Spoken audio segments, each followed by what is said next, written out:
Salam müəllimlər, bugün mən sizə 2026-cı il sertifikasiya imtahanına düşmüş test nümunələrinin izahını verəcəm. Gəlin birinci sualla başlayaq. Which of the following combinations with to pay is wrong? Burada combination dediyi əslində collocationlardan söhbət gedir. Collocation nədir?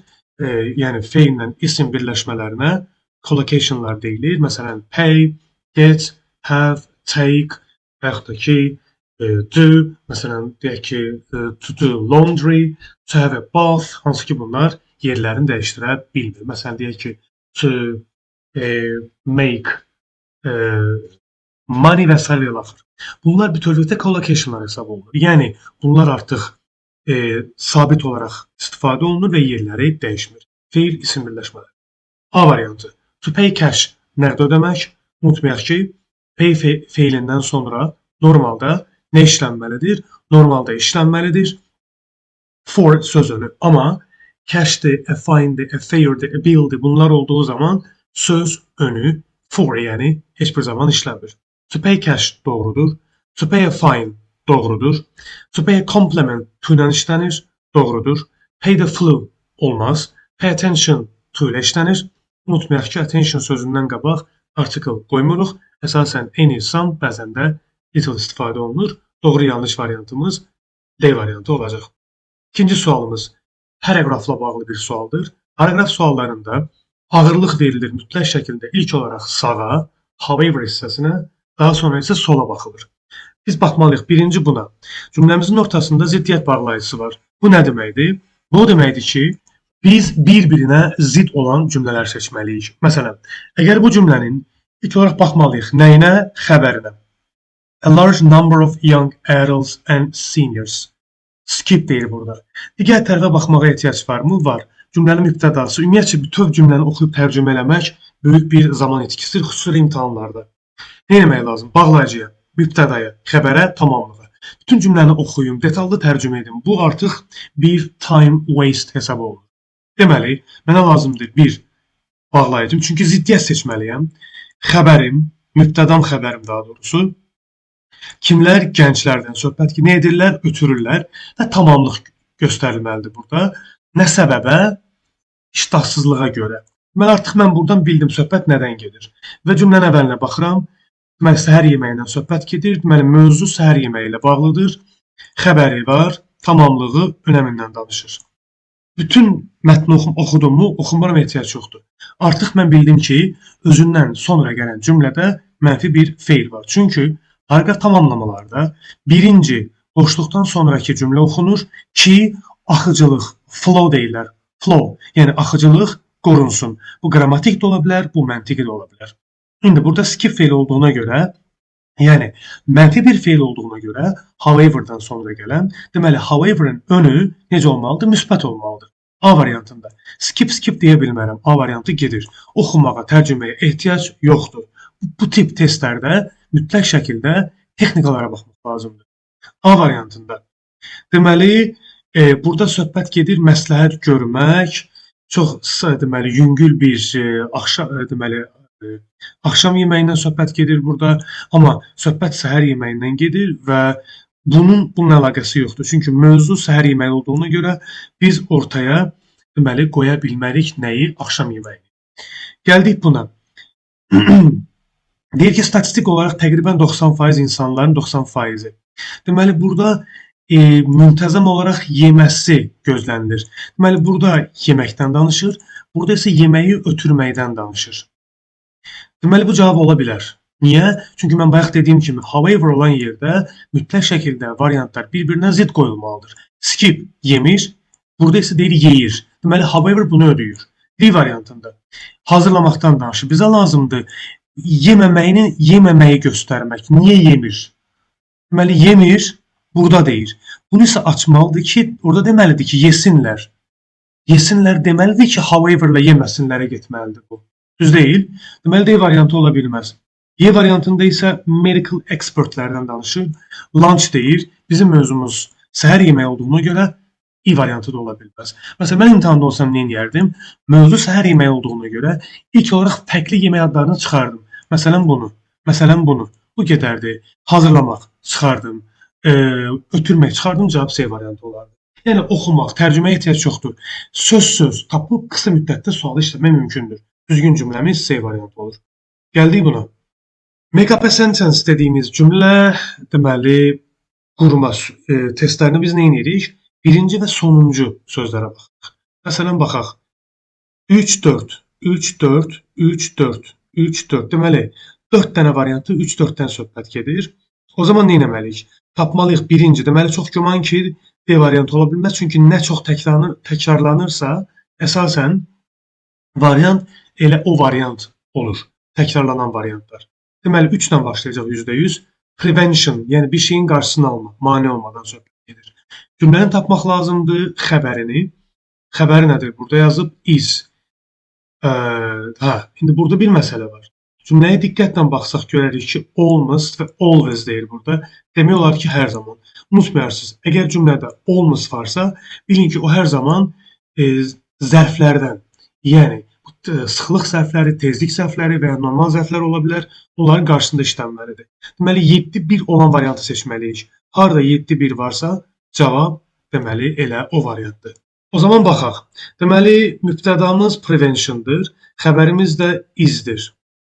İndi 3, 6 onu yoxlayacağıq. Çünki burada sifətdə olduğuna görə çox güman ki, bu 7 ilə 1, 6 ilə 4-ün arasına girəcək. Deməli, bizə lazım olacaqdır 3, 7, 1, 6, 4. Deməli, bizə lazım olacaqdır 3, 6, 7, 1, 2 variantı. 3, 6, 7, 1, 2.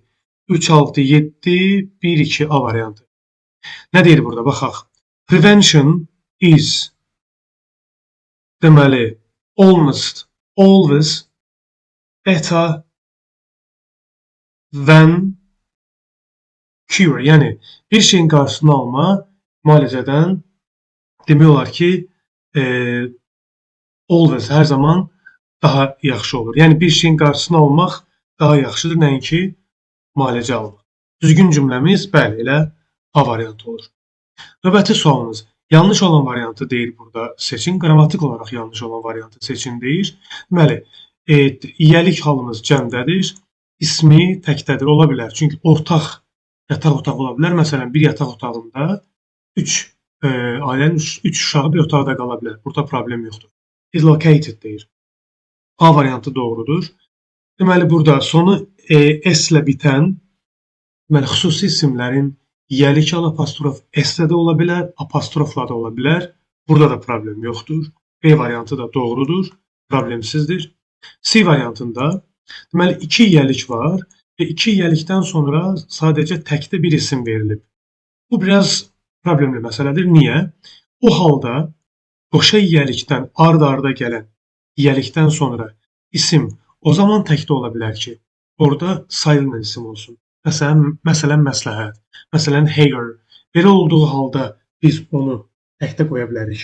Amma sayıla bilən tək isimdirsə, cəmlənə bilən isimdirsə, 2 yiyəlikdən sonra isim təkdə gələ bilməz. Niyə? Çünki hərəsinin özünün cavabı var deməkdəsində. Tom's answer, Mary's answer, their answers deməliyik onda.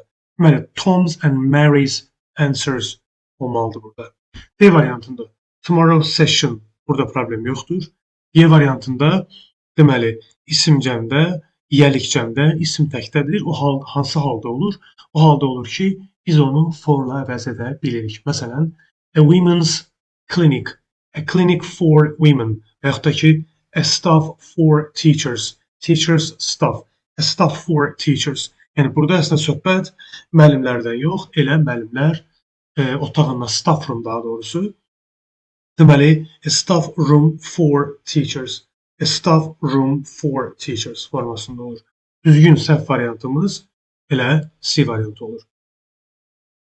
Deməli, növbəti test nümunəmiz yenə oxuyub anlama ilə bağlıdır. What makes these coffee beans expensive? Deyir ki, bu kofe dənəciklərini bahalaşdıran nədir? Yanlış olan variantı seçin deyir. Bu tip testləri nə etmək lazımdır?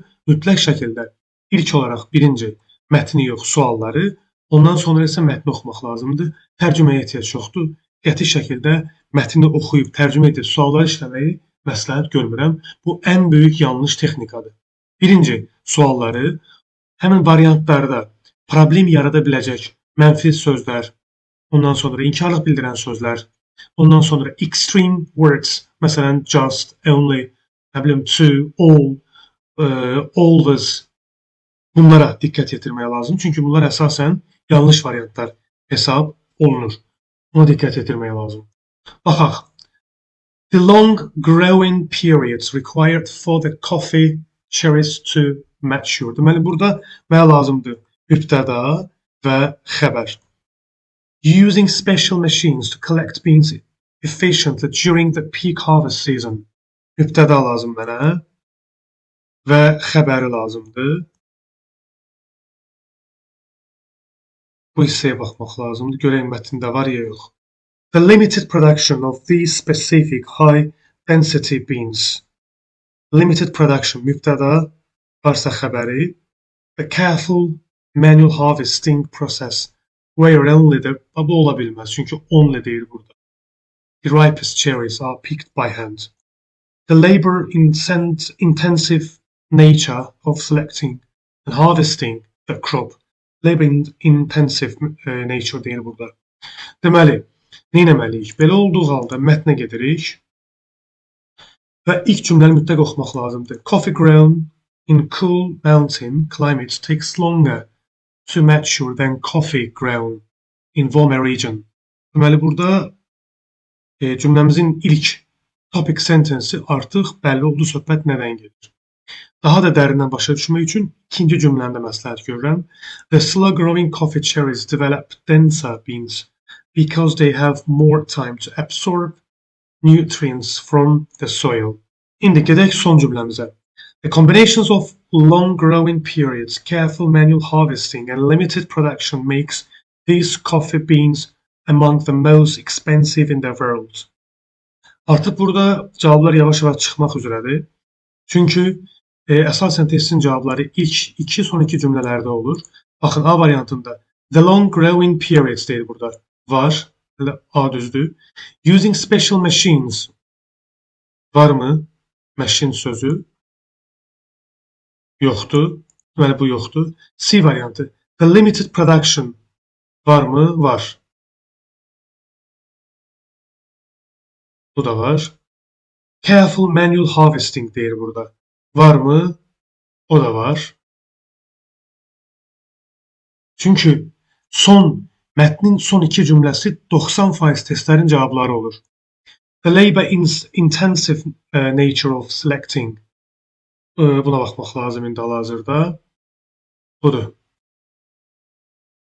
Və biz demişik ki, mübtədamız önəmlidir. O da burada var. Labor intensive, selecting, hamısı var artıq burada görə bilirik. Düzgün səhv olan variantımız hansı olur? Elə B variantı olur. Deyə bilərsiniz ki, nə xeyri oldu, ilk giriş cümləsini oxudunuz, tərcümə eləmədiniz. Tərcümə ehtiyac yoxdur. Çünki bizim məqsədimiz nəyisə oxuyub tərcümə eləmək deyil. Bizim məqsədimiz düzgün variantı tapmaq. Çünki bugün biz tərcüməyə alışsaq, sabah IELTS imtahanında heç bir uğur qazana bilmərik. Təkrar deyirəm, akademik imtahanlarda tərcümə yanlış texnikadır. Sadəcə tez-tez oxuyub oxşar sözləri tapmaq lazımdır. Varmı? Var. Varmı? Var. Varmı? Var. Varmı? Var. Bu yolla getmək lazımdır. Bugün tərcümə edən sabah heç bir halda istər IELTS, istər TOEFL imtahanlarında uğur qazana bilməz. Texnikalardan, yəni variant uyğunlaşdırması deyilər buna. Hunting metod adlanır. Metodikada bu. Nədir hunting method? Bu deməkdir ki, söz deməli, keywordlər taparaq mətndəki cümlələri uyğunlaşdırmaq metodu. Düzgün səhv variantımız elə B variantı olur. Unutmayırsınız, mətnin ilk iki, son iki cümləsi əsasən testin cavabı olur. Oxusanız, tərcümə etsəniz belə bir şey dəyişməkdir. Çünki onsuz bütün müəllimlər, hər kəs demək olar ki, bu texnika ilə tapmağa artıq vərdiş edir. Növbəti sualımız dialoq sualıdır. Dialoq suallarında ilk olaraq aşağı oxunulur. Well, probably at about 5 o'clock, so please don't bother. Deməli, burada artıq təqribən saat 5-də deyir burada. Və yuxarıya baxaq. I'm not sure yet. Hələ əmin deyiləm deyir. Niyə ki? Deməli, bizə lazımdır. Əmin deyiləm, niyə ki? Bu da deyir ki, saat 5-də. Deməli, iki cümlə arasında uyğunluğu tapmaq lazımdır. It doesn't matter deyə bilərəmmi, deyə bilmərəm. Just that traffic gets bad if you don't leave early deyə bilməz. Çünki onsuz saat 5-də çıxır bu. If you are going around 7 or 7-hour neighbor ola bilməz. Çünki onun cavabı well probably at about deyə bilməz. Well, I'll show you how to turn off the burglar alarm so you don't wake up us. Bu da ola bilməz. Çünki probably at about deyir. Bu da cavab. Niyə? Deyir ki, if it is not too early, I'll get up. Bu erkən deyil olmasa, qalxıb sənlə sağollaşmaq istəyirəm deyir. Əgər çox da erkən olmasa. Elə cavab Y variantı olur ki, bu da onu ödəyir. Çünki what time are you planning to leave us tomorrow morning? I'm not sure yet. Why? If it's not too early, I'll get up and say goodbye. Yəni sağollaşacağam deyir səndən. Well, probably at about 5 o'clock, so please don't bother. Düzgün cümləmiz elə Y variantı olur. Hansı deyir cümlə doğrudur? Diqqətlə baxsaq görək ki, variantlarımız icbar növlə bağlıdır. Passive, causative. Causativlər iki hissəyə bölünür. Passive, causative, active, causative. Passive, causative nə deməkdir? To get və to have something done deməkdir. My brother has mended his bike yesterday. Deyirsə has deməz, mend. Həm də ki, təmir edib yox, etdirib. My brother mended olmaz. Çünki make feilindən sonra deməli gəlməlidir bare infinitive. My brother has his bike mended. Bu ola bilər. Passive causative quruluşudur. My brother got the mechanic to mend his bike olar. Çünki active causativlərdə belə olur. Have somebody do something. Getlərdə get somebody to do something olur. Dinin to'su yoxdur. İdə isə mended olardı. Düzgün variantımız C variantı olur. Boşluqdan sonra sifət isim gəlib. O deməkdir ki, təsvir cümləsidir. Təsvir cümlələri itdən başlayır. It is a modern city. Derizləri çıxırıq. A gedir, D gedir. Qalır B, C, E variantları. C variantı ola bilməz. Çünki təsvir cümləsidir. Təsvir, məlumat vermə cümlələrində biz it is qoyuruq. It is a modern city. There are few buildings left in the center. Düzgün cümləmiz elə B variantı olur. Çünki əgər boşluqdan sonra sözünlü ifadə varsa, bizə yön istiqamət bildirən bir şey istifadə olunmalıdır. O da there is, there are ifadəsidir. Doğru cümləmiz elə B variantı olur. Deməli, bir təyin budaq cümləsi ilə bağlı test nümunəsidir. The supplier offered the best prices for the new equipment. Deməli, burada mübtədamız var. Bir canlı isimdən söhbət gedir. Boşluqdan sonra deməli bu baş cümlənin mübtədası, baş cümlənin xəbəridir. Ortaya budaq girməlidir. Kim? Kimi ki biz seçdik. We chose yesterday. That. Təbii ki, canlı isimlərdən sonra that, who gələ bilər. O halda gəlir ki, deməli boşluqdan sonra, yəni budaq cümlədə mübtəda xəbər işlənsin.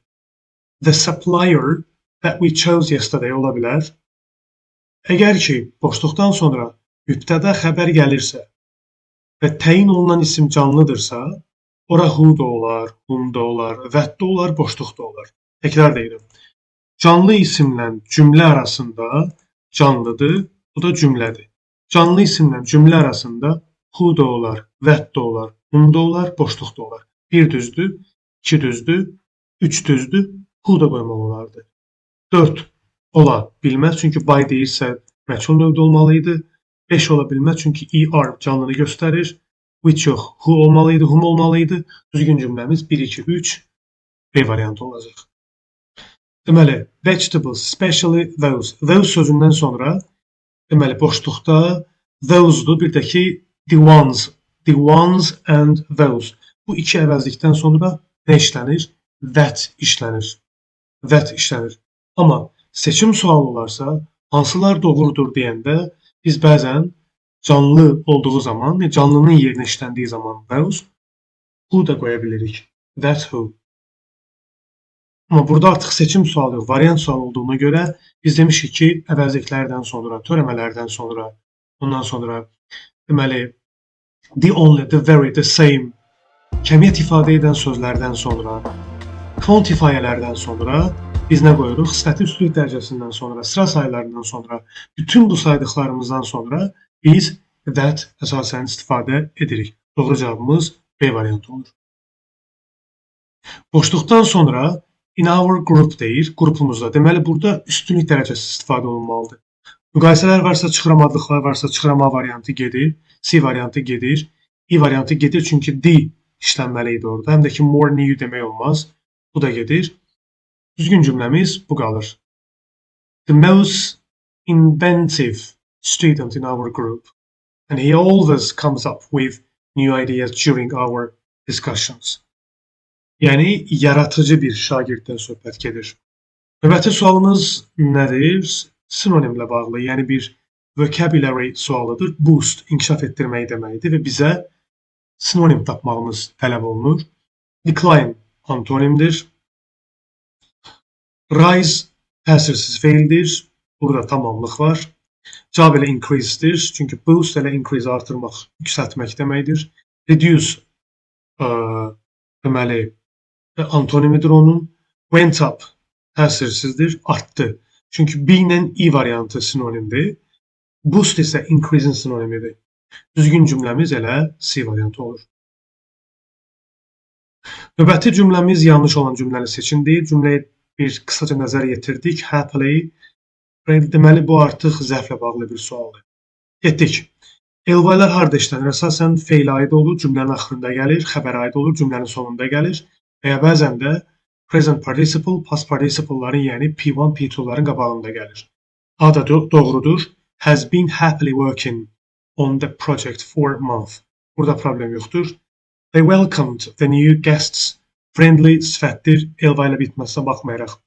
Friendly, costly, pricely, manly, womanly, elderly, lonely. Bunlar adjective yox, adverb yox, adjectivelər hesab olunur. Bunları zərf kimi istifadə etmək istəyiriksə, bu zaman in a way, in a manner, in a fashion birləşmələrin tərkibində istifadə olunurlar. Burada olmalı idi in a friendly way və in a friendly manner, in a friendly fashion at the entrance olmalı idi. B variantı yanlışdır. C variantında short və shortly, short qısa şəkildə, shortly isə tezliklə deməkdir. Soon sözünə bərabərdir. Loudly doğrudur. All the hard questions burada problemsizdir. Correctly cümlənin axırında gəlib. Answer feilinə aiddir. Yanlış variantımız elə deməli B variantı olur. Variantları çalışıram ki, detallı və detallı şəkildə izah edeyim. Bəzən müəllimlərimiz qeyd edir ki, daha qısa. Unutmayaq ki, burada məqsəd sualı oxuyub variantı demək deyil. Çünki biz burada cavab kartlarını müzakirə eləmirik. Burada məqsəd variantların niyə yanlış, niyə doğru olduğunu göstərməkdir. Yəni, qısa, çünki bəzən müəllimlərimizdən də təklif olunur ki, qısa demək o deməkdir ki, sualı oxuyuram, cavab tutaq ki, deyək, E variantıdır. Burada məqsəd cavab kartı oxumaq deyil. Yəni, cavab kartı oxumaq üçün sual oxumuruq. Burada məqsəd sualı oxuyub variantları müzakirə eləmək. Ona görə də çox xahiş edirəm sizdən, müəllimlər, variantlara köklənin. Çünki biz cavab kartı müzakirə etmirik. Deyir ki, hansı variantda inversiya doğru şəkildə işlənib? Baxaq, A variantında inversiya yoxdur, ümumiyyətlə doğru deyil.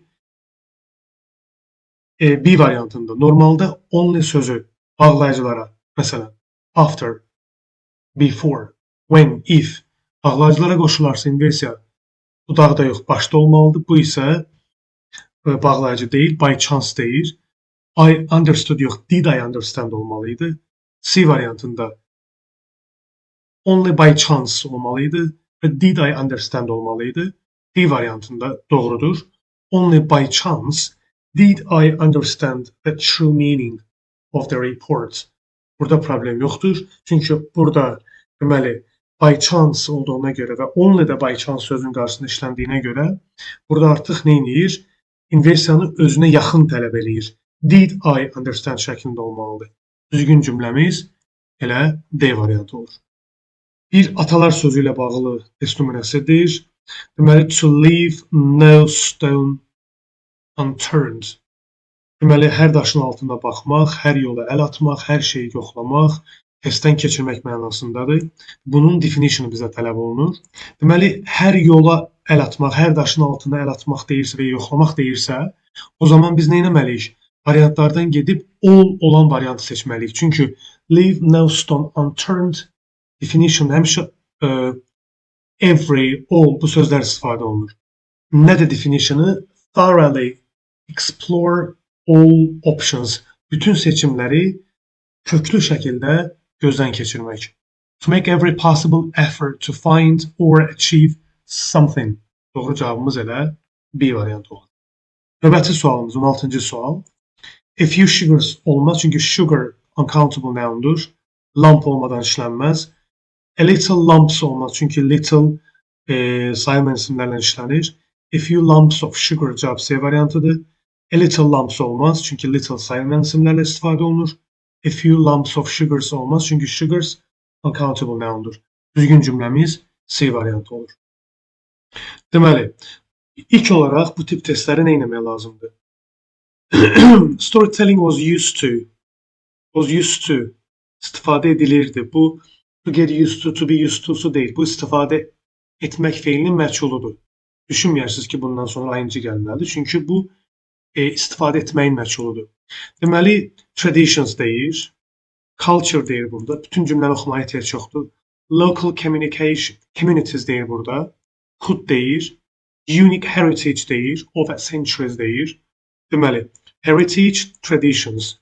Deməli, heritage traditions olan bir cümlədə mütləq qorumaq feili. Preserve, conserve bunlar işlənməlidir. Destroy nə deməkdir? Məhv etmək. Isolate təcrid etmək deməkdir. Perpetuate əbədiləşdirmək. Maintain feilinin sinonimidir. Preserve qorumaq. Yəni bir şeyi, məsələn, tutaq ki, to preserve heritage tam yəni yerinə oturur bu feilimiz.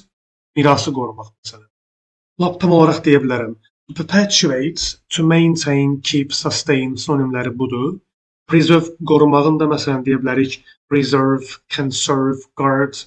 Ondan sonra məsələn deyə bilərik defend, protect. Bunları vermək olar. Save özü məsələn. Digər feilimiz to abandon, tərk etmək.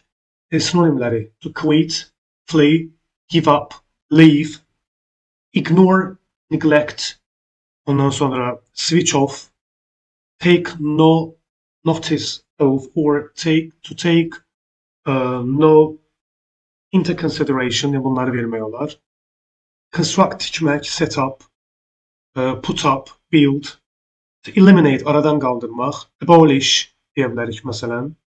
Aradan qaldırmaq. Eradicate, məsələn demək olar. Yəni, aradan qaldırmaq mənasında. To upgrade, təkmilləşdirməkdir. Düzgün cümləmiz əbədiləşdirmək. Perpetuate və preserve qorumaq. Düzgün variantımız B variantı olur. Getdik. Deməli, climate deyirsə, in this dediyi zaman məhdudlaşdırma var. Mütləq cümlə V ilə başlamalıdır. D-ni çıxıram, E çıxıram, B, C, E variantları qalır.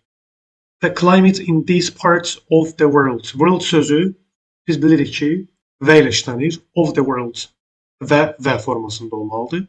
Depends heavily on tək olan şeylər V ilə olur. On the sun, which sustains bütün bir həyatı, an entire life. Normalde entire sözü world sözü ilə işlənəndə V ilə işlənir. The entire world olur. Bir də entire sözü nə vaxt V ilə işlənir? Özündən sonra of gələndə. The entire nə bilim nə of. Belə tək deyiriksə an entire life deyirik. Bir bütün olan həyatdan söhbət gedir. An entire life bu formada olur. Yəni a whole life deməkdir əslində. The whole yox, a whole. Deməli, burada an entire life deyəcəyik. Və olması üçün of işlənməli idi. Of sözünün qabağında on gələndə və böyük yazılırsa article olmur. Düzgün cümləmiz elə B variantıdır. Deməli, restatement-la bağlı bir test nümunəsidir və bu tip testlər nə etmək lazım? Cümlənin mübtədasına, xəbərinə, zərfinə və kəmiyyət ifadə edən sözlərinə baxmaq lazımdır. In the internet age, more and more people are becoming concerned about the safety of the personal data. Yəni, öz şəxsi məlumatlarının təhlükəsizliyi barədə narahatdırlar insanlar. Successful demir burada, çünki olmayan zərf kənardan gətirilib qoyula bilməz, boşluğa variantı ola bilməz. More and more, even more and more are growing worried about their personal data in the internet age. Bu ola bilər. Fewer olmaz çünki paraphrasing testlərində, yəni restate etdiyimiz testlərdə kəmiyyət ifadə edən sözlər böyük əhəmiyyət kəsb edir. More and more deyən cümlə fewer heç vaxt ola bilməz. C buradan da gedir. Deməli, personal data security has stopped deyir. Tamamilə yanlış bir feillər əlavə olunub cümləyə. Only deyirsə, ümumiyyətcə o cavab çıxma ehtimalı sıfıra bərabərdir. Düzgün cümləmiz heç çox tərcüməyə ehtiyac qalmadı, çox dərinliyə getməyə ehtiyac qalmadı. Sözlərə baxaraq cavabı artıq tapmış olduq. Yəni, B variantı olur. Deməli, bir paraqraf tamamlama sualıdır. Bu tip testləri nə etmək lazımdır? Mütləq şəkildə boşluğun qabağına baxmaq lazım. Indeed, əlbəttə ki, deyir. This rich nature and favorable climate. Deməli, bu zəngin təbiət və nədən söhbət gedir burada? İqlimdən söhbət gedir. Deməli, iki ismimiz var. They'dir bunlar artıq. İndi, belə olduğu halda son cümləni, əgər boşluq sonda qoyulubsa, belə olduğu halda mütləq şəkildə ilk məsləhətim odur ki, özündən qabaq gələn cümləni oxumaq. These exceptional natural advantages provide a wonderful environments for the country's progress. Deməli, mənim artıq keywordum var. Nədir? A country's progress. Yəni, bir ölkənin inkişafı, gelişimi. Yəni, burada bizdə məlumdur. Variantlardan gedib müsbət şey axtarmalıyım. Çünki özündən qabaq gələn cümlədə müsbət bir sözün mənə alarmını verdi boşluğumuz. Progress dediyinə görə reduce ola bilməz, damage ola bilməz, limit ola bilməz, decline ola bilməz, cavabımız C variantı. Təkcə bir sözdən, yəni progress sözünü artıq bildim ki, düzgün cümləm elə C variantı olacaq. Mən heç vaxt məsləhət görmürəm. Nə özüm eləmirəm, nə də müdavimlərə məsləhət görmürəm. Hərf-hərfi tərcümə eləmək. Söz, vaxt məhdudiyyətinə görə sözlərlə işləmək lazımdır. Yəni hunting dediyimiz o metod, uyğunlaşdırma metodu ən gözəl metoddur. Yəni tək-tək tərcümə yanlış bir strategiyadır. Deməli, 3 sifətimiz var bizim burada. Moderate, orta, coherent, uyğun, hostile, düşməncəsinə və ya düşmən daha doğrusu. Deməli, moderate, orta deyirsə, deməli elə variant seçməliyik ki, orada məhdud bir şey olmalıdır.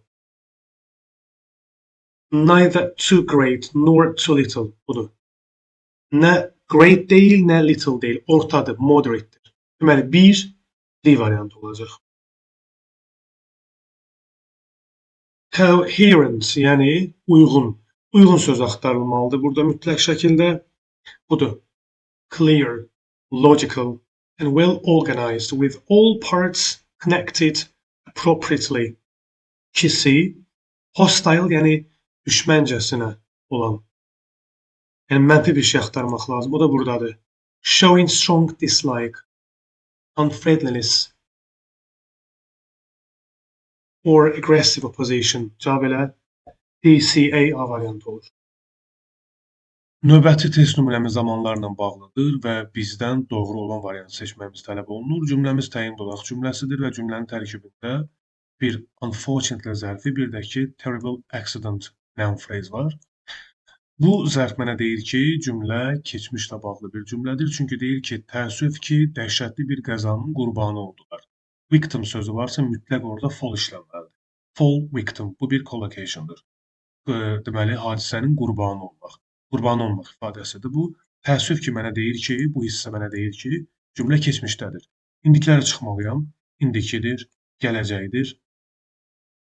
Deməli, were-lə travel olmaz, bu da gedir. Fall'un 3-cü formadır. Bunun hədi yoxdur. Cavabımız elə B variantı olur. The tourists who were traveling along the steep mountain Path, unfortunately, nə oldu deyir? Well victim to a terrible accident. Düzgün cavabımız elə B variantı olur. Gerund olan cümləni seçin deyir.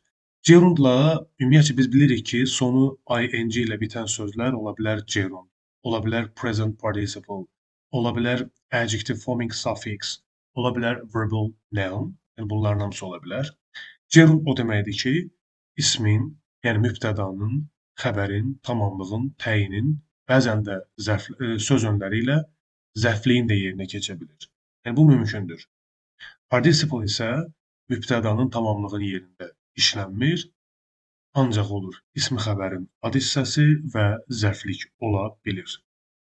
Və əgər cümlə ing ilə başlayıb, ing, yəni ing ilə başlayan bir söz, əgər cümlə ing ilə başlayıb ortaya xəbər girərsə, bu zaman bu başda gələn ing nədir? Gerunddur. Və funksiyası nədir? Mübtədadır. Bu bir. İkinci, ümumiyyətlə gerund harada gəlir? Gerund gəlir söz önlərindən sonra, söz önlü ifadələrdən sonra, ondan sonra deməli, yəlik halından sonra, yəlik əvəzliyindən sonra, gerund forla əvəz oluna bilir, gerund itlə əvəz oluna bilir, gerunda what sualı verilir. Bunlar əsasən gerundun funksiyalarıdır. Və onu qeyd edeyim ki, deməli, fe'li sifət isə gəlir when-dən sonra, while-dan sonra, vergüldən sonra, cümlə başında ing gəlib ortaya vergül girərsə və ya cümlədə ortada mübtəda xəbər gələrsə, bu artıq P1 olur. Və ya mürəkkəb tamamlığın tərkibində olan bütün ing-lər P1 olur. Yəni fe'li sifət birdən, yəni present participle-dan söhbət gedir bu. Və bir də onu qeyd edeyim ki, mürəkkəb cümlələrdə, qısalmalarda gerund yox, fe'li sifət bir istifadə olunur. Gerund yalnız və yalnız after, before-un qısalmasında, deməli, after və before qısalanda oradakı ing gerund olur. Digər cümlələrdə isə, məsələn, if-dir, as if-dir, though-dur, although-dur, if-lər, bunların tərkibində olan ing-lərin hamısı isə fe'li sifət bir hesab edilir. İndi, bu cümləmizdə diqqətlə baxsaq, bu cümləmiz olur gerund. İkinci cümləmizdə yenə görürük ki, sitting deyir burada, fe'li sifət birdir, gerund yoxdur burada. Reading yenə fe'li sifət birdir. Bir də onu qeyd edeyim ki, davam edici zaman formaları, yəni davam edicilərin, bitmişlərin, məchulun işlənməsində iştirak edən P1, P2 sadəcə yaranmasında iştirak edir. Amma cümlə olaraq fe'li sifət cümləsi hesab edilmir. Məsələn, the children were sitting under that tree cümləsi əslində, məsələn, sualın şərtinə belə bir şərt qoyulsa ki, choose the sentence with P1, bu cümləni götürmək olmaz. Niyə? Çünki bir cümlənin P1, P2 olması üçün o cümlə mütləq şəkildə qısalmaya getməlidir. P-li cümlə o deməkdir ki, burada reduksiya var, yəni qısalmaya gedib cümlə deməkdir. Və sual oluna bilər. Davam edicinin, məchulun, icbarın və ya deyək bitmişlərin yaranmasında iştirak edən bəs P-lər P deyilmi? P-dir, amma hissə olaraq P-dir, cümlə olaraq yox. Bu nə deməkdir? Məsələn, əgər sualın şərtində desə ki, altından xətt çəkilmiş bu nədir? Sual verilsə, o P1-dır.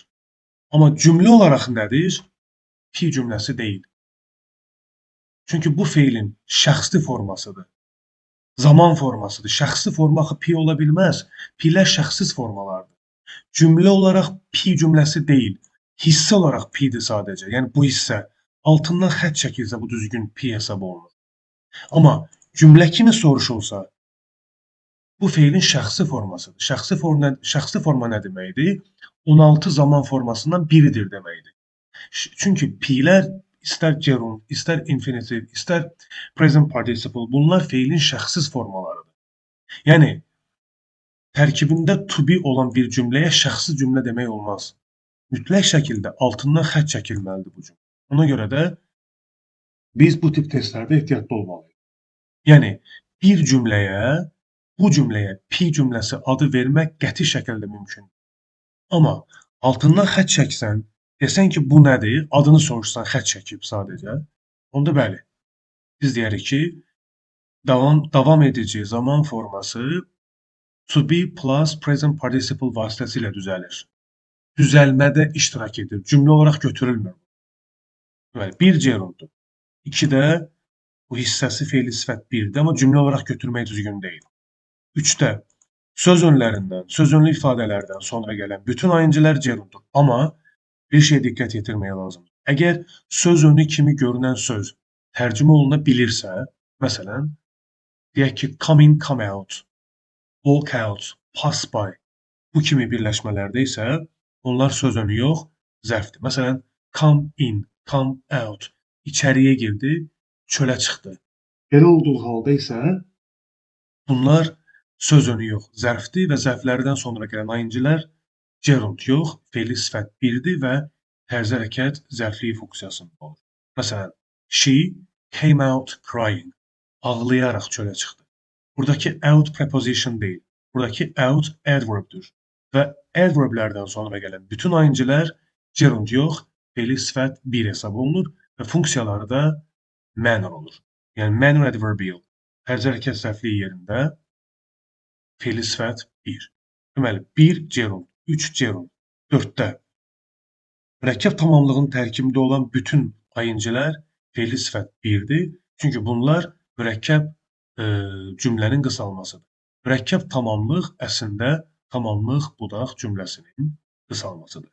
I saw a group of shouting students running cümləsində belə olub.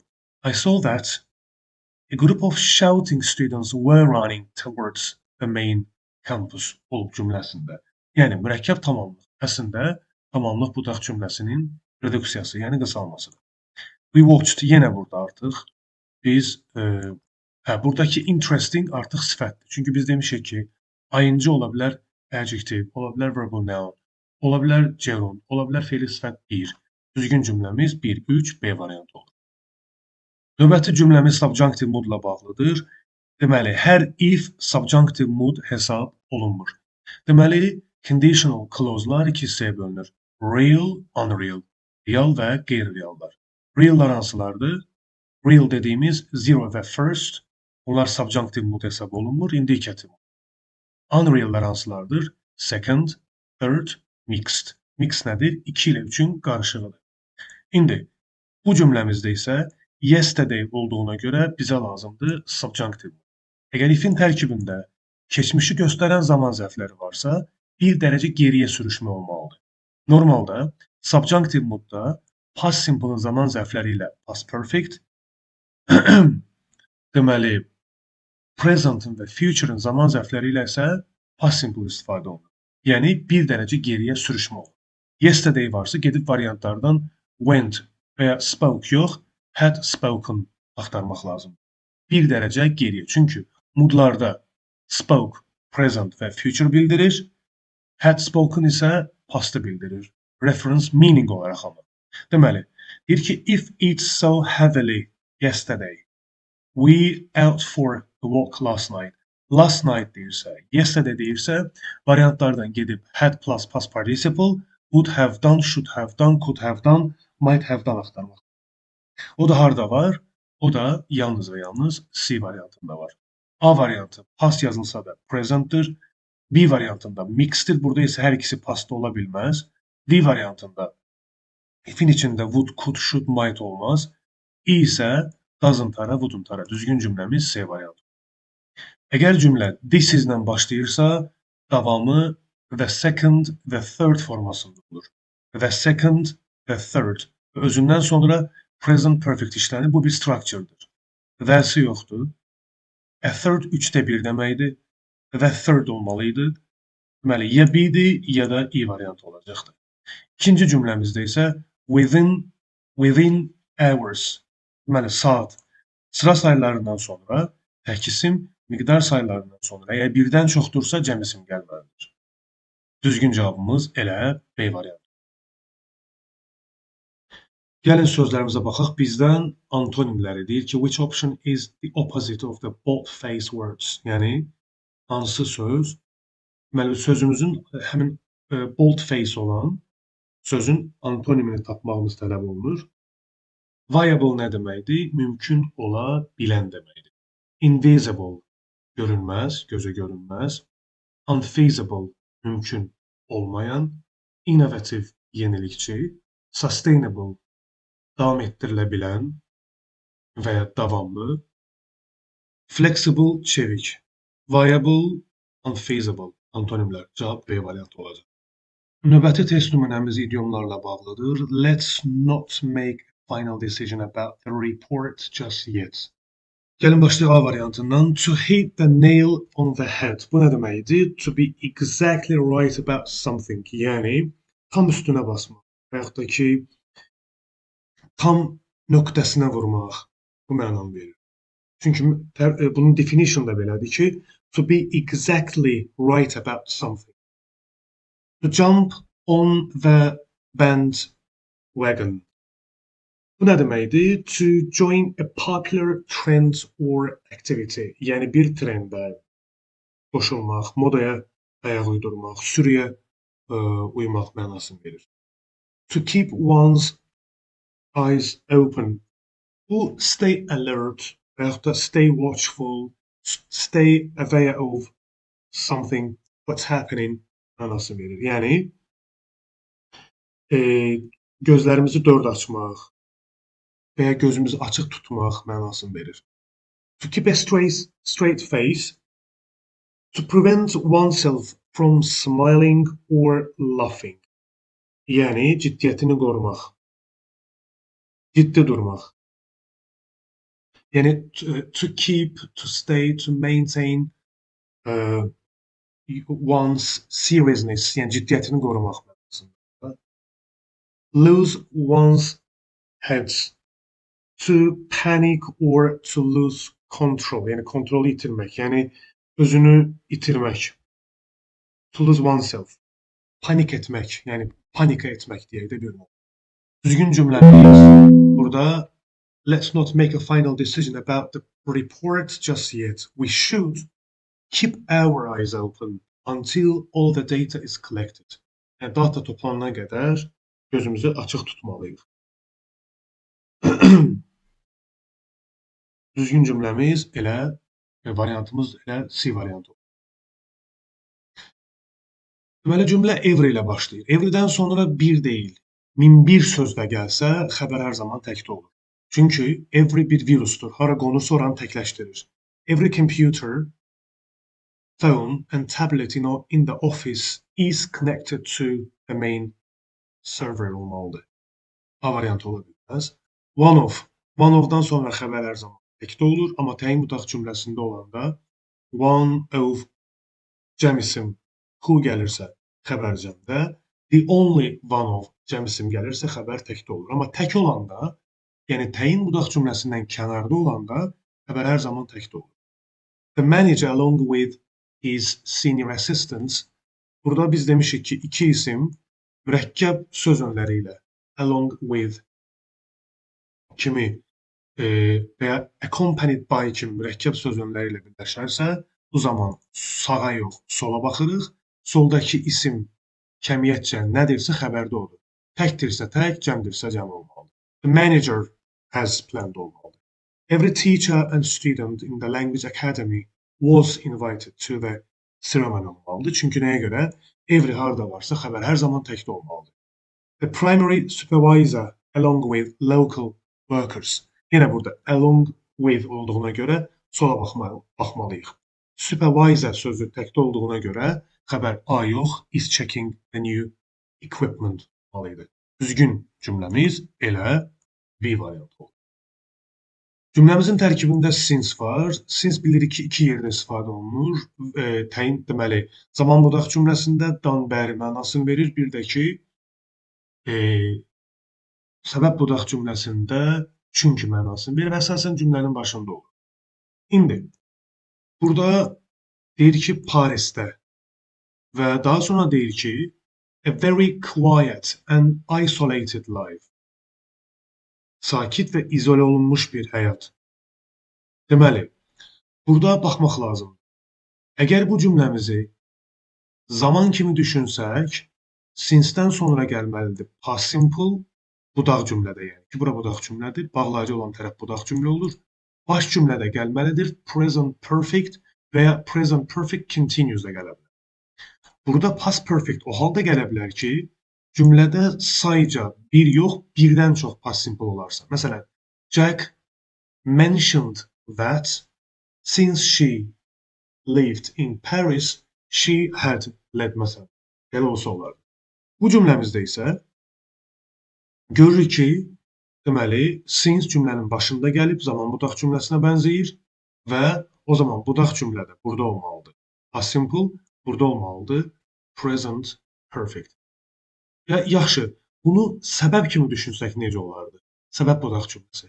Since səbəb budaq cümləsinin yerində olanda, since-in içində, çünki bu because-un yerinə, as-in yerinə, now that-in, in that-in yerinə keçib deyə mütləq şəkildə burada past perfect olmalı. Burada past perfect olmalıdır, burada past simple olmalıdır. Əgər since səbəbin yerində işlənibsə, yəni because-un yerində işlənibsə, yəni had lived, led şəklində olmalıdır. Bu isə artıq zaman budaq cümləsidir. Since she lived in Paris, she has led a very quiet and isolated life. Düzgün cümləmiz elə C variantı olur. Deməli, növbəti test tapşırığımız bağlayıcılarla bağlı bir sualdır. Baxın kimi görünür. Çünki bir mübtəda, iki mübtəda, iki xəbər var. O zaman dərhal söz önlərini çıxırıq. A gedir, söz önüdür. Gerunddan işlənənlərdir. C söz önüdür, gerunddan işlənir. Söz önüdür, gedir. Ya be-dir, ya da idi. Provided that if-ə bərabərdir. Supposing that. Assuming that. Provided that. Bunlar hamısı şərt budaq cümləsinin bağlayıcılarıdır. Provided that mi olmalıdır, yoxsa unless mi olmalıdır? Əgər ikinci tərəfdə inkarlıq varsa, baş cümlədə mütləq o testdə unless işlənməlidir. Unless-in baş cümləsi əsasən inkarda olur. Unless the cake cools down, we don't eat it. Düzgün cümləmiz B variantı olur. Təkrar deyirəm. Unless-in baş cümləsi əsasən inkarda olur. Mən hər zaman deyirəm müdavimlərimə də, əgər gördünüz ki, baş cümləniz inkardadır, variantlardan unless axtarın. Digərlərini çıxın, yerləşdirin unless-i boşluğa və yoxlayın. Görün, uyğun gəlir ya gəlmir. Gəlin baxaq, deyir ki, tort soyumadığı müddətcə, yəni soyumayınca biz onu yemirik və ya yeməyin. Düzgün cümləmiz B variantı. Növbəti testimiz nida cümləsi ilə bağlıdır. Find out the correct exclamatory sentence. How heavy box yox, what a heavy box və yaxud da ki, how heavy the box olmalıydı. Ortaya və girməliydi. What və olmaz, bu gedir. What a heavy box is it yox, it is. Çünki nida sual cümləsi deyil. It is. What ilə how'nun fərqi nədir? What olan cümlələrdə isimlə əvəzlik və ya isimlə isim yanaşı gəlir. How'da isə ikisindən biri gəlir. Arda isim əvəzlik gələ bilməz. C variantı da gedir. What a heavy box you have. Deməli, sifətimiz, ismimiz sayılır qarşısında article, mübtədamız, xəbərimiz D variantı olur. Burada isə how a heavy yox, what a heavy box this is olmalıydı. Düzgün cümləmiz elə D variantı. Short answer-la bağlı bir test tapşırığıdır və neither və ya nor do I, so do I olan qısa cavablarımız. Short answer sualları. Cümlələr daha doğrusu. She hurt her hands while preparing dinner. Burada keçmiş zamanda olduğuna görə hardan bildim? Çünki indiki zamanda olsa S olar. Deməli, indikiləri çıxmaq lazım. Does gedir. Does gedir. Təsdiq cümləsi olduğuna görə inkarlar da gedir. Yes idi, ya idi. So nədir? Tabesizlik bağlayıcısıdır və so əgər ki tabesizlik bağlayıcısıdırsa, bu zaman so-dan sonra biz qısa cavablarda birinci qoyuruq so-nu, daha sonra qoyuruq deməli köməkçi feilimizi zamanımıza uyğun olaraq ondan sonra qoyuruq mübtədamızı ki, bu da adlanır inversion in the affirmative sentence. Təsdiq cümləsində inversiya. Bəli, so do I, neither do I, nor do I cümlələri də inversiya cümləsi hesab edilir. Bura as da əlavə etmək olar. Növbəti testimiz passive voice ilə bağlıdır. Passive voice nə deməkdir? Deməli, cümlənin mübtədası ilə tamamlığının yerini dəyişməsi deməkdir. Yəni, daha doğrusu, çevirmə suallarından söhbət gedir. Burada məlum növün mübtədası məchulun by sözünün tamamlığı yerində, məlum növün tamamlığı isə məchul növün mübtədası yerində olur və çarpaz şəkildə, yəni bu şəkildə yerlərini dəyişdirir. İndi, burada mübtədamız var, xəbərimiz var, tamamlığımız artıq burada görünür. Zaman budaq cümləsidir, mürəkkəb cümlənin çevrilməsidir. Mürəkkəb ümumiyyətcə onu qeyd edeyim ki, məchul növü çevirmələrdə biz bilirik ki, məchul növ əslində nəqli cümlələrdə də, yəni sadə cümlənin, mürəkkəb cümlənin çevirməsi də mümkündür. Çünki məchul növ sadə cümlələrdə də çevrilə bilər, mürəkkəb cümlələrdə də çevrilə bilər. Mütləq sadə olmalıdır deyə bir şey. Əmr cümləsində də çevrilə bilər. Letlə başlamalıdır mütləq. Yəni bu mütləqdir. Bu şəkildə olmalıdır. Və sual cümləsinin də məchul növü var, bildiyimiz kimi. Yəni nəqlinin də var, sualın da var, əmrin də var. Bunların məchul növü var. İndi bu mürəkkəb cümlədir. Əgər cümlə şərt budaq cümləsi və ya zaman budaq cümləsidirsə, mürəkkəb cümlədirsə, biz bunları məlum növdən məchul növə çevirərkən baxmalıyıq. Əgər hər iki cümlədə, yəni başda və ya budaqda təsirli feillər varsa, mübtəda, xəbər, tamamlıq varsa, bu zaman hər iki tərəf çevrilməlidir. Məsələn, bu cümlədə yarımçıq qoyulub, bu düzgün deyil qaydaya görə. Bunun budağı saxlanılmalıdır yanında. Yəni, tək başı çeviri variantı qoymaq düzgün deyil əslində. Yəni, mütləq onun budağı da saxlanılmalıdır. Yəni, budaq atmaq deyə bir şey yoxdur. Yəni, budaq elə başın yanında qalmalı. Əgər burada, indi burada arrive feil təbii ki, intransitive, yəni təsirsiz feil. Olardı ki, desəydi ki, məsələn, when, məsələn, deyək ki, Jane, deyək ki, sent the letter, məsələn, desəydi, o zaman bu da çevrilməlidir. Çünki mürəkkəb cümlələrin çevrilməsinin qaydasına görə başın və budağın xəbərləri təsirlidirsə, qaydaya görə hər iki tərəf çevrilməlidir. Baş da çevrilməlidir, budaq da çevrilməlidir. Amma başım təsirsizdirsə, başımı saxlamalıyım olduğu kimi. Budağı çevirməliyəm. Təsirlidirsə.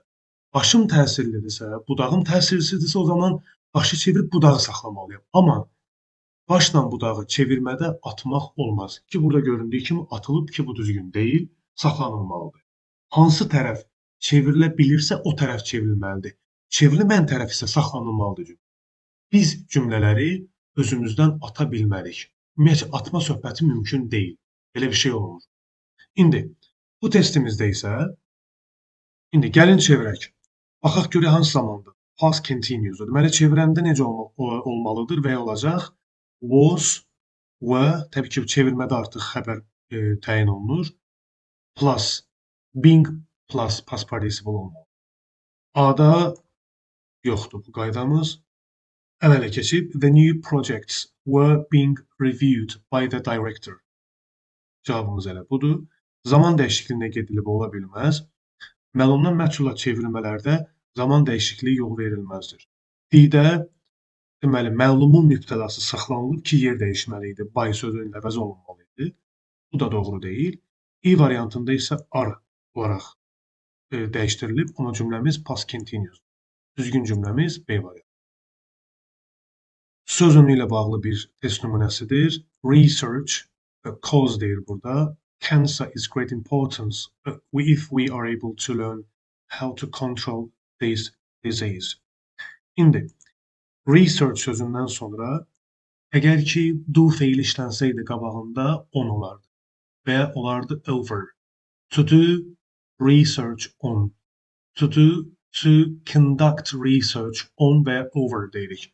To do a survey over və ya on.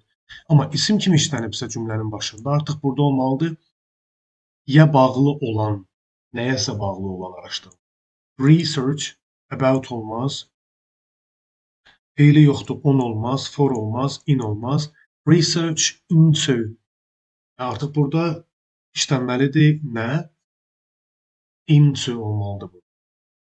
Deməli, research into the causes. Cause isimdir, cancer isimdir. İki isim arasında of girər. Research into the causes of cancer is great importance. Düzgün cümləmiz elə B variantı. Bir də ki, onu qeyd edeyim ki, research into the causes bu artıq bir collocation yaradır. Artıq standard bir collocationdır.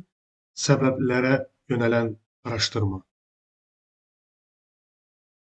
Növbəti test nümunəmiz modal feillərlə bağlıdır. What'dan sonra I wear deyir burada. To the party. Gəlin baxaq. Deməli, cümlənin gerisini də oxusaq, deyir ki, to the party tonight, I have nothing ready. Hazır heç bir şeyim yoxdur. A variantı ola bilməz, to'su yoxdur. C variantı ola bilməz, heç bir şeyim hazır deyil deyən biri must deyə bilməz. D variantı ola bilməz, çünki ikinci tərəfin yenə o to'su yoxdur. Qalır, deməli, B və E variantları arasında. E variantı yenə ola bilməz, çünki hazır heç bir şeyim yoxdur. Hazır heç bir şeyim yoxdur deyən biri maksimum bunu deyə bilər. Mən deyir, bu axşam partiyə nə geysəm olar? Nə geyinsəm olar? What can I wear to the party tonight? I have nothing ready. Hazır heç bir şeyim yoxdur. İndi, diyalogdursa mütləq şəkildə ikinci tərəf məsləhət verməlidir. You should wear your blue dress. Mavi libasını deyəsən yaxşı olar. It really suits you. Doğrudan sənə yaraşır. Düzgün cümləmiz elə B variantı olur. Deməli, növbəti test nümunəmiz gördüyünüz kimi bir mətnlə bağlı bir sualdır və geckolardan və lizard. Deməli, mənim ilk məsləhətim mətni yox, sualın şərtini və variantları oxumaq. Deyir ki, sualın şərtində according to the passage, extremely hot weather, yəni kəskin isti hava. Belə olduğu halda, əgər sualın şərtində bizi mətnə apara biləcək bir siqnal söz varsa, belə olduğu halda biz bütöv bir mətni yox, elə sırf oran axtarırıq. Gedib mətni oxumaya ehtiyac yoxdur. Çünki demir ki, sualın şərtində mətndən belə nəticəyə gəlmək olur ki, demədiyinə görə, siqnal sözümüz olduğuna görə, kəskin isti hava. Belə olduğu halda biz yalnız və yalnız gedib mətndən o söz axtarırıq ki, zaman etkisi olmasın. O söz axtarırıq, mətndə onu oxuyuruq və ancaq cavabda onu tapırıq. Nə etmək lazım? İlk olaraq variantları oxumaq lazım. Is generally expected to cause a decline in gecko population. Gecko nədir? Lizard tipidir. Kərtənkələ növündən söhbət gedir. Mənim keywordum burada nədir? Budur. Geckolarda azalmadan söhbət gedir. Deməli, variantlarda oxuyanda yadımda saxlamalıyam. Bir, kəskin isti havanı, bir də geckoların sayında azalmanı. Azalmaya səbəb olan nədirsə onu. Prevents geckos from their reproducing successful in desert regions. Hətta saxlamalıyam bu feili, prevent feilini və reproduce. Forces geckos to leave, tərk etmək, haranı? Avstraliyanı. Bunu yaddan çıxarmamalıyam. Has a purely positive impact on mouse living. Deməli, mənə artıq bəlli oldu. Makes it impossible for geckos to find natural shelters. Artıq təqribi olaraq during the day təqribi olaraq artıq bəlli oldu söhbət nədən gedir. Qısaca oxudum. İndi bunları variantlarda axtarmaq lazım. Gəlin mətnin ilk iki cümləsini və son iki cümləsini oxuyaq. In Australia, geckos are a type of lizard that live in extremely hot desert environments. In many regions of the Australian desert, temperatures often rise about 50 degrees Celsius, creating very harsh conditions for most living creatures. Burada artıq bəlli oldu söhbət nədən gedir. Və son cümləyə gəlirik. As a result of these survival strategies, geckos not only survive, but also continue to live and reproduce successfully in such extreme environments, providing their ability to adapt effectively to harsh desert life. Deməli, biz bilirik ki, concluding sentence-lə topic sentence bir-birinə sinonim olur. Artıq təqribi olaraq bizə məlum oldu söhbət nədən gedir. Orta hissələrdən baxmaq lazımdır. Əsasən deməli bizə lazım ola biləcək keywordlərə. Deməli, oxuyuruq bu hissəni tez-tez. Bura lazım deyil. Extreme heat və ya hot weather deyildi burada. Negative impact-dən söhbət getdi. Many people dedi. Reptile dedi. Decline in number. Bayaq var idi burada. Due to intense environment stress. Bura lazım deyil. Opposite result deyir. Harmed deyir. Developed strong adaptation skills deyir burada. Hottest hours, buraya çox da önəmli deyil. Hiding deyir burada. Large deyir. Natural shelters, them avoid overheating. Dehydration, yəni susuzlaşdırma. Artıq bəllidir mətnimiz. Deməli, extremely hot weather buradaydı. Bayaq gördüyünüz kimi. Budur. Would have a negative impact on geckos and significantly reduce their population. Cavab çıxdı. Elə havaya. Hardan tapdım? Buradan tapdım. Gəldim mətndə onu axtardım. Çünki elə testlərdə həmişə o sözü axtarmaq lazım. Gördüm buradadır. Deməli, mətndə reduce deyir, burada isə decline deyir.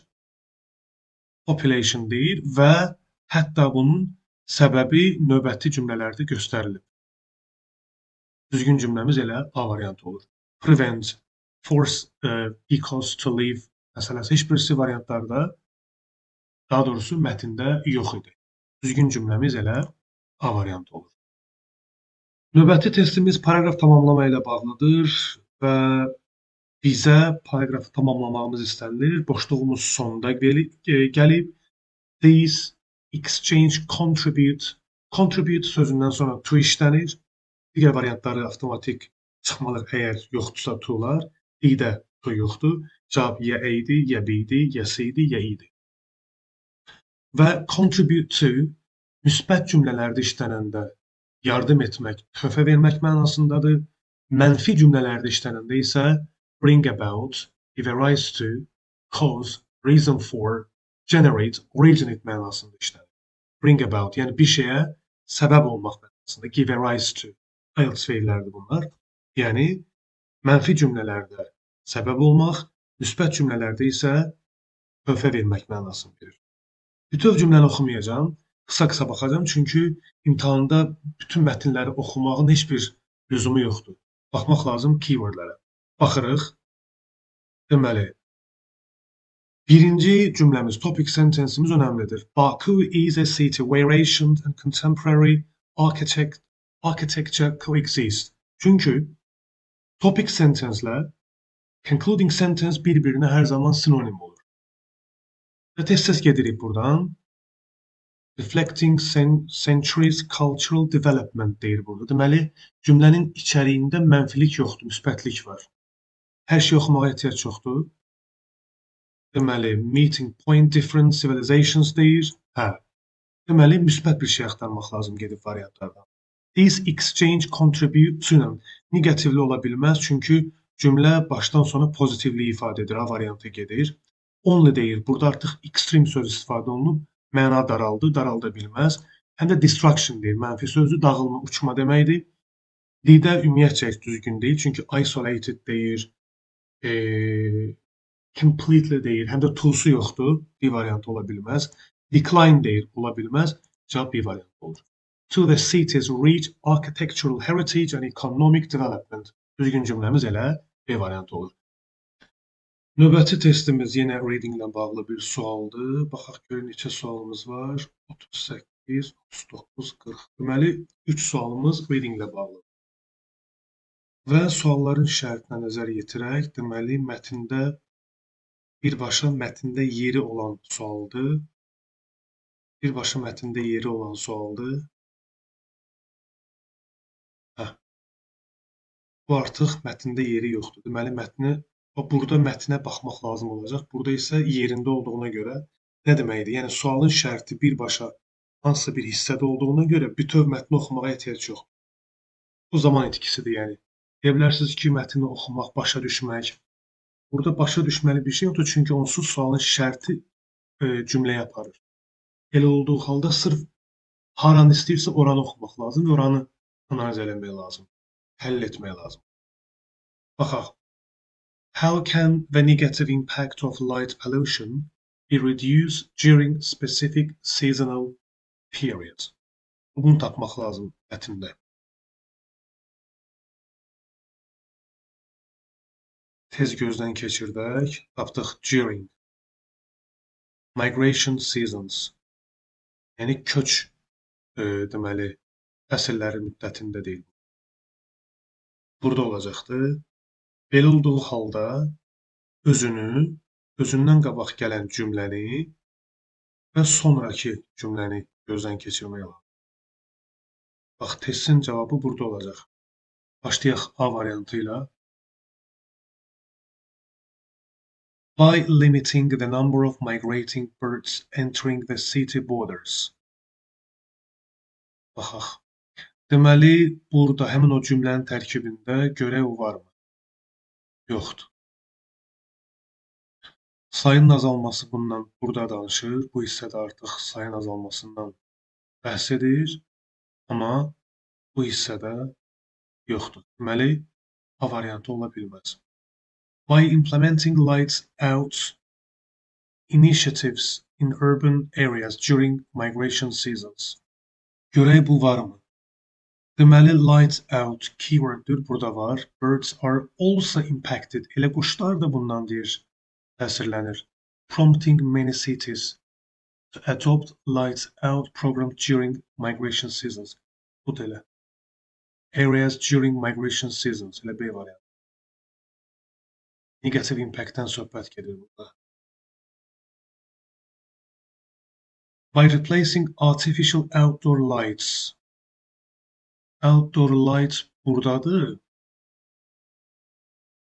Deməli, light pollution və overuse of outdoor artificial light negatively affects wildlife, human health and our view of the stars. Amma burada bir məsələ var.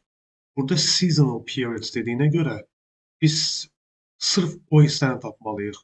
During migration seasons. Bizə bu cümlə lazım. Ona görə C variantı ola bilməz. Increasing the glow of urban areas to guide birds. Urban areas glow. Bu axırdadır. Concluding sentencedir. Amma seasonal period. Bizim sualın bunlar əslində hamısı mətndə var. Problem odur ki, seasonal periods hissəsi bizə lazım. Bütün mətnin hər bir cümləsi yox. Çünki bu cluster sualdır. Yəni yerində olan, yəni mətndəki yerinə görə tapılan sual tapşırığıdır bu. Bunun üçün bütün mətni oxusanız da xeyri yoxdur. Çünki onun cavabı ancaq bir yerdədir. E variantında by ensuring that parking lots, park etmə əraziləri and busy roads, o bu yuxarıdadır. Burada. But many become disoriented and end up in late parking lots or busy roads. Amma yenə burada migration season'dan söhbət gedir. Cavabımız elə B variantı olur. But natural light sources are essential for certain wildlife species to navigate correctly. Deməli, bu sualın şərtində tapa biləcəyim nə var? Natural light sources essential certain wildlife for species to navigate. Navigate nədir? Yəni tapmaq, explore, investigate, examine. Bunlara baxmaq lazım. Find out. Yəni bu axtarmaq feili lazım. Bu hərəkət hissəsi bizə lazım. Araşdırma, axtarma. Araşdırma, axtarma bizə lazım. Baxın, find. Burada var. To find their way to the ocean, but many become disoriented and end up with parking lots or busy roads. Buranı saxlayaq. Uyğun gəlir. Gəlin oxuyaq. Buranı bir highlight edək. Uyğun gəlir. The reflection of artificial light on busy coastal roads. Burada busy roads deyil, coastal roads demir. The combined glow of thousands of stars in the urban sectors. Yenə yoxdur. Moonlight and starlight. Sea turtles rely on budur. Moonlight and starlight. C variantı olur. Çünki artıq mən find, airway, navigate-dən bildim ki, cavabı olacaqdır. Cavabımız elə C variantı. Bright artificial illumination from nearby parking lots. Elə bir şey demir burada. Electric light bulbs were invented. Bu ümumiyyətcə əlaqəsiz bir şeydir. Cavabımız elə C variantı olur. Növbəti sualımız. Which of the following is a direct consequence of light pollution on human health according to the provided text? Bizə lazım bu hissə. Açıq birbaşa olan nəticə light pollution'ın insan sağlamlığı üzərində olan birbaşa olan nəticəsindən söhbət gedir.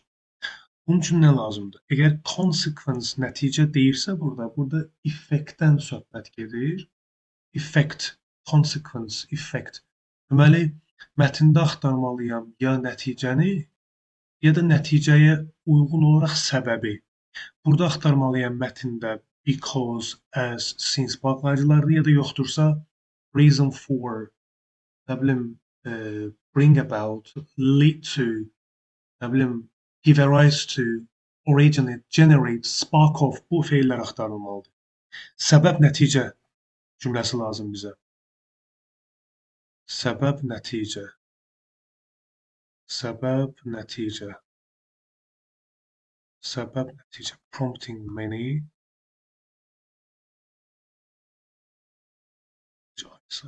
Leading, baxın, leading to. Bunun cavabı ola bilər bu. Gəlin buranı oxuyaq. Bu hissəni oxumaq lazım.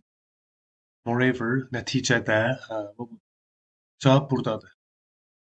S-in cavabı %100 buradadır. %100 buradan çıxacaq cavab. Deyir ki, excessive light can damage eyesight and disrupt sleep. Görməyə və yuxu pozğunluğuna, leading to serious conditions such as cancer. Moreover, light pollution robs us, bizdən alır deyir, of the night sky.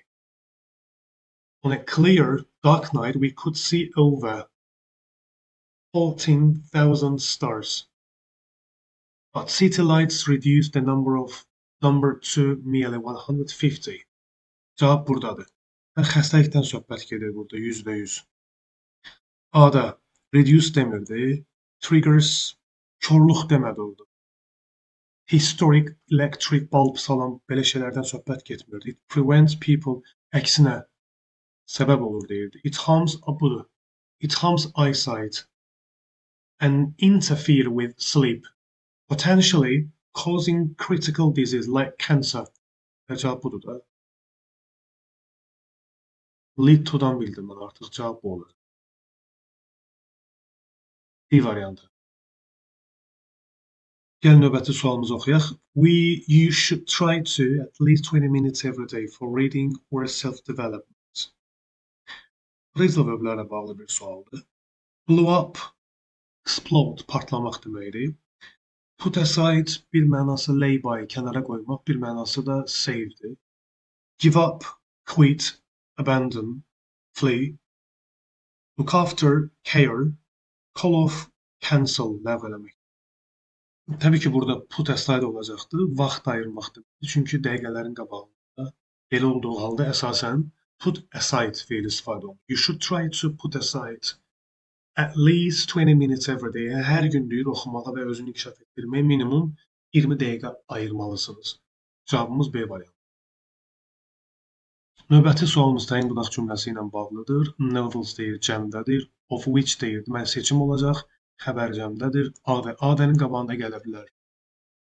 Some, any, several, a few, rəqəmlər, yəli kal, yəli əvəzliyi, what are the languages məsələn. İndi Eni gələ bilər, amma gərək inkar cümlə olar. Deməli, A variantını çıxıram, neither olsa was olar. C variantını çıxıram, çünki few inkarlıq bildirir. İnkarın da ardınca both gəlmir. Ümumiyyətlə, both iki rəqəmin olmadığı yerdə işləmir. Bu da gedir. D variantını çıxıram, all deyirsə some, onun deyir bütün novellalarını yazıb, onların bəziləri. Əksinə, bir neçə novella yazıb, elə onun hamısı deyər də, mənaca uyğun gəlmir. E variantında every other languages olmaz. Həm də ki, both, təkrar deyirəm, iki rəqəmin olmadığı yerdə və iki ard-arda isim təkrarlanmadığı müddətcə both vermək olmaz.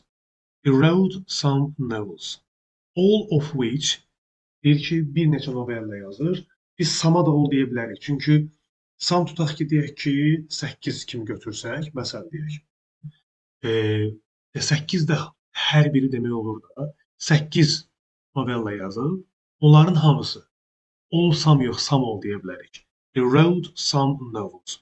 All of which, elə onların hamısı publish olunub deyir, bir neçə dillərdə. Several adədi olar, some adədi olar. Düzgün cümləmiz B var. Növbəti sualımız zamanlarla bağlıdır. Cümləmizin tərkibində by the next week. O deməkdir ki, future perfect işlənməlidir burada. Və ikinci tərəfdə yesterday var. Deməli, biri past simple'dır, biri future perfectdir. Future perfect forması olmalıdır.